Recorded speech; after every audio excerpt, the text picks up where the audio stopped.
जय महाकाल। जुड़िए हमारे चैनल से, कीजिए सब्सक्राइब और पाइए संपूर्ण साधना की जानकारी बेल आइकन पर क्लिक करके लेटेस्ट साधनाओं के विषय में। जय महाकाल साधना ज्ञान चैनल में आप सभी का एक बार फिर से स्वागत है। आज का टॉपिक क्या है? वही है महालक्ष्मी योगिनी साधना के प्रथम चरण क्या क्या है। सबसे पहला स्टेप क्या है? सबसे पहला स्टेप है आपने जो माला ली है और यंत्र लिया है उसको दोनों को जागृत करना है। माला की विधि और यंत्र की विधि आपको इजीली मिल जाती है मेरे ग्रुपों में, आराम से पड़ा है पीडीएफ। लेकिन शुरुआती जो चरण है उसमें वो वही है, पवित्रीकरण करके संकल्प लेके कि किस लिए मैं माला जागृत कर रहा हूँ, ये किस यंत्र को जागृत करना हूँ, इतना स्टेप आपको पहले से ही पता होता है कि पवित्रीकरण कैसे करना है, शुद्धि कैसे करनी है, आचमन कैसे करना है, सब कुछ आपको करना है। उसके बाद जब माला और यंत्र जागृत हो जाते हैं, ठीक है, उसके बाद फिर अपना जो भी आखिरी में अपने इष्ट की आरती करनी है, क्षमा याचना मांगनी है और जिस भी माला का मतलब जागृत कर रहे हैं, जिस भी इष्ट के लिए या जिस भी शक्ति के लिए, उसका ध्यान करना होता है। इसके बाद आपको साधना में क्या करना है कि सुरक्षा मंत्र आपको मैं पहले ही दे चुका हूँ इस बार, ठीक है। तो वो 21 तारीख को जो जो जागृत कर लेगा बहुत अच्छी बात है। वो मंत्र को 7 बार पढ़ के अपनी छाती पे सीने में फूंक मार लेना है, बस हो गया काम। साधना में आपका काम हो गया। इसके बाद आपको क्या करना है इस साधना में? ये तो हो गया इतना। अब इसमें ही आपको डेली जब तक साधना नहीं कर रहे हैं उससे 10-15 दिन या हफ्ते भर से पहले से ही आपको ध्यान करना है। ध्यान करना है माता का ध्यान करते करते आपको ये सोचना है कि एक माता की छवि बनानी है। ये समझ लीजिए, आपको ध्यान में उनकी छवि बनानी है और वो आपके समस्त जो अपराध है उनको क्षमा करके आपके समस्त पापों को काट रही हैं या आपकी समस्त दरिद्रता को काट कर आप पे कृपा कर रही हैं, आपके स्रोत बना रही हैं, सब कुछ कर रही हैं। ये कुछ शुरुआती स्टेप होते हैं जो इनको फॉलो करना होता है। गलतियां कहाँ हो जाती हैं मैं बताता हूँ। किसी भी साधना में हमेशा गलतियां यही हो जाती हैं कि हम लोग क्या करते हैं ना कि जैसे ही विधि देखी महालक्ष्मी साधना मतलब पैसे, तो भागता है आदमी कि मुझे मिल जाए विधि। लेकिन स्टेप भी तो समझना पड़ता है आपको कि स्टेप क्या है। तो सुरक्षा मंत्र जब साधना में बैठेंगे उससे पहले क्या क्या स्टेप है कि आपको ब्रह्मचर्य का पालन करना है और ब्रह्मचर्य का पालन करते करते नकारात्मक चीजों से दूर रहना है। मांस मदिरा इन सब चीजों से दूर रहना होता है। लहसुन प्याज हो सके तो छोड़ दो, ठीक है। गलत संगत को छोड़ो, गलत लोगों से मिलना बंद करो, गलत ख्यालों को लाना बंद करो। इतना करने के बाद फिर बैठने की प्रैक्टिस करो, ध्यान को बढ़ाओ धीरे धीरे। ध्यान में अभी आदमी को यही नहीं पता है कि ध्यान में करना क्या होता है। वो 6 तरीके की 20 तरीके की मुद्रा लगा के बैठ जाता है ध्यान में। लेकिन जबकि मैं 50 बार समझा चुका हूं कि ध्यान में पहले अपनी बॉडी को सुटेबल बनाओ, अपने बॉडी को इस तरीके से स्टेबलाइजेशन करो उसका बॉडी का कि जब मैं ध्यान में बैठूं तो मुझे लगे कि मैं बैठा हूं रिलैक्स फील करके। मैं इतना रिलैक्स हूं कि मुझे अब दुनियादारी की कोई भी परवाह नहीं है। मैं इसी अनुभूति में खोना चाहता हूं, उसको बोलते हैं ध्यान। एक तरीके से ये समझो। तो ध्यान करो। ध्यान करने के बाद जिस शक्ति का आप पूजा कर रहे हैं उसका त्राटक करो। अब त्राटक करने के लिए आदमी बोलता है कि बहुत से लोग मेरे पास आते हैं जो बोलते हैं कि मैं मोमबत्ती पे त्राटक कर लूं, धूप पे त्राटक कर लूं, क्या सूरज पे? अरे जितना लौ होगी उतनी ही आपकी आई साइड वीक होगी। इसलिए जो त्राटक करना है वो ध्यान के माध्यम से ही करो। उस फोटो को देखिए आप, कोई दिक्कत नहीं जिस भी शक्ति का कर रहे हैं, बस तरीके अलग होते हैं। जैसे कि मान लीजिए अप्सरा साधना हो गई, तो अप्सरा साधना में एक फॉर एग्जाम्पल बता रहा हूं, तो उसमें अप्सरा का ध्यान कैसे करना है वो तरीका अलग है। महालक्ष्मी साधना है तो उसमें महालक्ष्मी जी का ध्यान कैसे करना है वो तरीका अलग है। आपका योगिनी साधना है तो योगिनी का ध्यान कैसे करना है वो अलग है। लेकिन उसकी छवि को बनाना किसी भी साधना की, तो वो पैटर्न एक ही है। जो फोटो आपने नेट से निकाली है उस छवि को पहले अंदर तो अपने शरीर में छिपाओ, अपने शरीर में बनाओ, उसके बाद ही तो उसको फिर तुम डिसाइड करोगे जो साधना के हिसाब से कि हाँ अब ये साधना मिली को मिली है तो इसका ध्यान का पैटर्न क्या है। मेन तो यही है ना। अब तुमने तो मैंने जैसे बता दिया कि योगिनी साधना का ध्यान ऐसे होता है कि पहाड़ों में जाके पहाड़ों में वो बैठी हैं और ये काट रही हैं वो कर रही हैं ऐसे करके, अगर एग्जाम्पल बता रहा हूँ सोच बनाना मत ऐसे, क्योंकि ये बहुत उग्र चीज है जो मैं बता रहा हूँ, ये योगिनी का नहीं किसी और का है, ठीक है। तो ऐसे करके वो आपको बनानी है। जैसे मान लीजिए एक छोटा सा एग्जाम्पल समझाता हूँ। आपको अपने घर से ऑफिस जाना है तो पहले तो एक बार आप चले जाएंगे पूछते पूछते, बट आप दूसरे दिन से क्या करेंगे, ऑफिस की जो लोकेशन है पहले वो अपने दिमाग में बिठाएंगे, पहले लोकेशन को बिठाएंगे कि ऑफिस के अंदर कैसे जाया जाता है, ऑफिस का गेट कैसा है, ऑफिस है कैसा।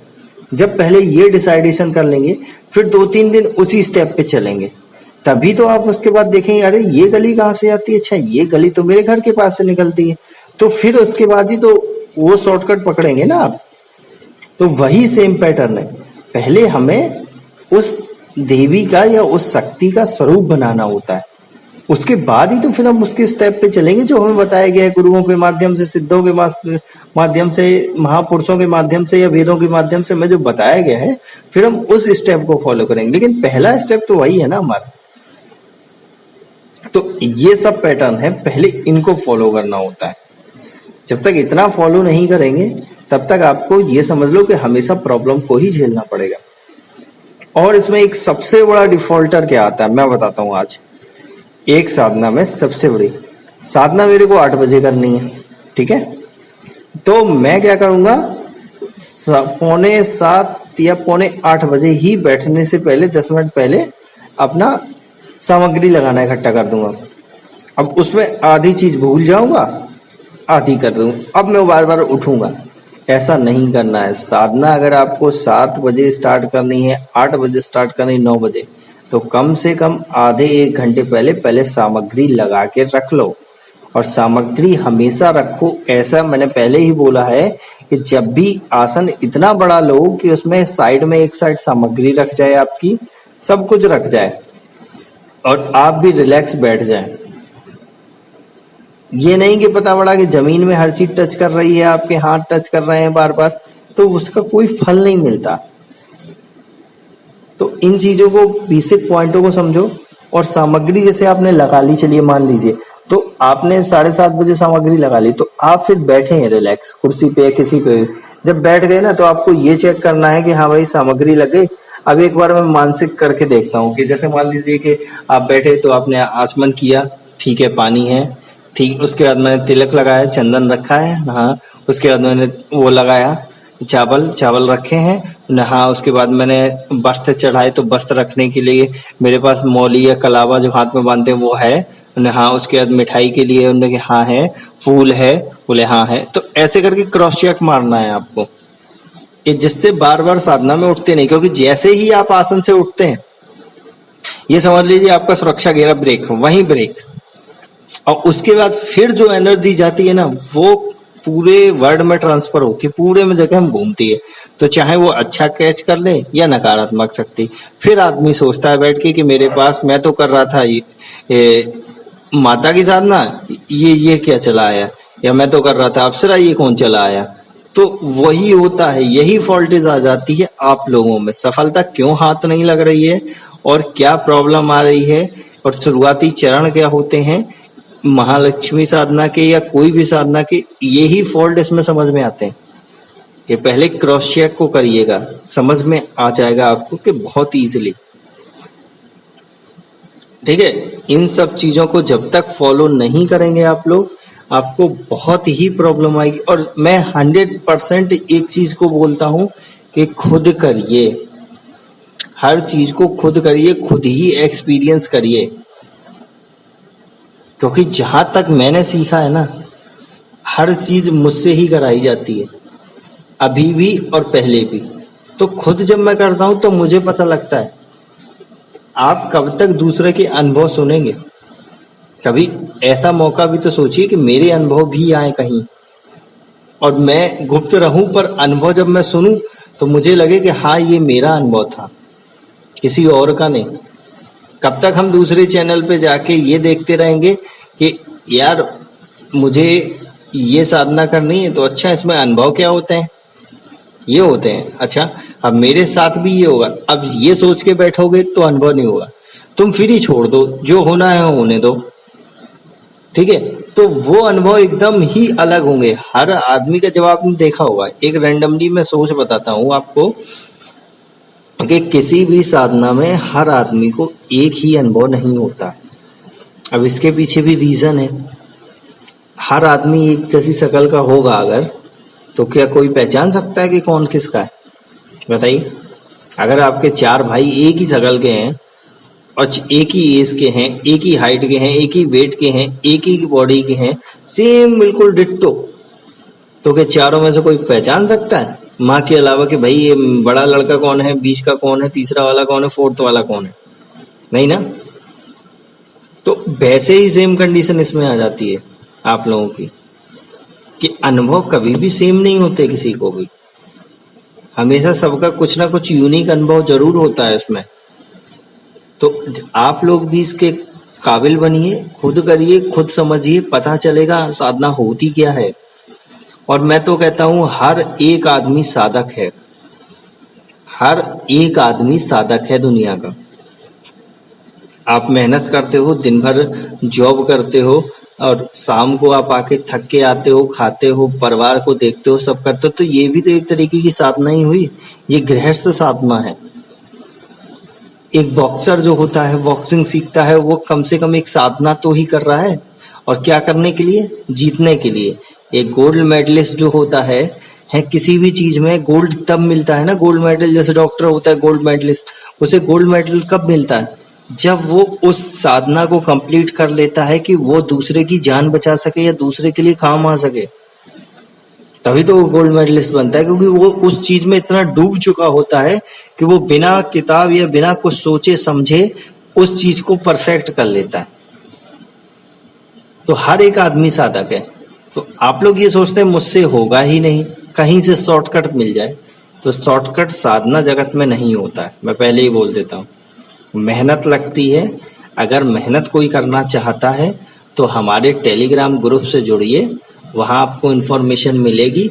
और अगर आपको कोई और ही, मुझसे भी, मैं नहीं कहता मैं सबसे ज्यादा ज्ञानी हूँ, मैं सबसे बड़ा बेवकूफ हूँ दुनिया का, मैं सीधा बोलता हूँ। क्योंकि जब तक मैं बेवकूफ नहीं बनूंगा मुझे कुछ सीखने को नहीं मिलेगा। तो आपको कोई मुझसे भी अच्छा मिले तो आप उसके पास जाइए और सीखिए, मेहनत करिए, आपको बहुत कुछ मिलेगा साधना जगत में। लेकिन अगर आपको मेहनत नहीं करनी है तो आप जो वर्चुअल लाइफ को छोड़िए, अपने दिमाग की इमेजिनेशन को डिलीट मारिए और जो नॉर्मल लाइफ है ना उसमें मेहनत करिए, आपको सब मिल जाएगा।